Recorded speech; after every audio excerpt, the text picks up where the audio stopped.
कितना के घर उजड़ गई, कितना के जिंदगी बर्बाद हो गई।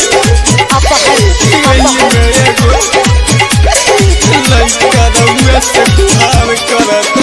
चढ़ल सावन के महीना कैसे आई पैसा बिना, ये बाबा कुछ करी ना। चढ़ल सावन के महीना कैसे आई पैसा बिना, कमर लाई कैसे किन के हम बाजार से, हो बाजार से। केहू देवे नहीं कबर उधार, पैसा मिल नहीं लॉकडाउन में।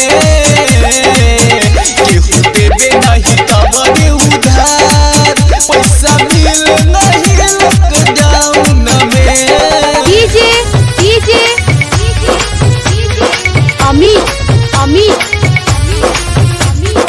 अपहर म्यूजिक बाय अनोखा स्टूडियो। डीजे अमित अपहर। सुनिए बाबा करी कोनो उपाय, पैसे तो नइखे कबर कहवा से लाई।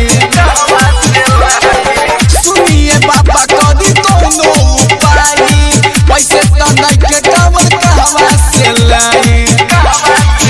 अरे बाटे महामारी, केहू देवे नहीं उधारी।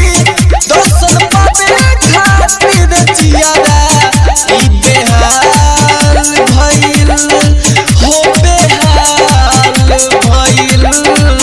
केहू देवे नहीं कबर उधार, पैसा मिल नहीं लॉकडाउन में। केहू देवे नहीं कबर उधार, पैसा मिल नहीं लॉकडाउन में। डीजे अमित अपहर अनोखा recording studio Digha Patna. Writer Nitish के पूरा बाटे हाल हो, अमन अनोखा तो पहिले बेहाल हो। राइटर नीतीश के पूरा बाटे हाल हो, अमन अनोखा तो पहिले बेहाल हो। सत्य सोनू गावे गाना, भइल रहुए बाबा दीवाना। हमके जिए खातिर कवनो इहो हार चाहिए, हो हार चाहिए। केहू देवे नहीं कबर उधार, पैसा मिल नहीं लॉकडाउन में। केहू देवे नहीं कबर उधार, पैसा मिल नहीं लॉकडाउन में। डीजे अमित अपहर।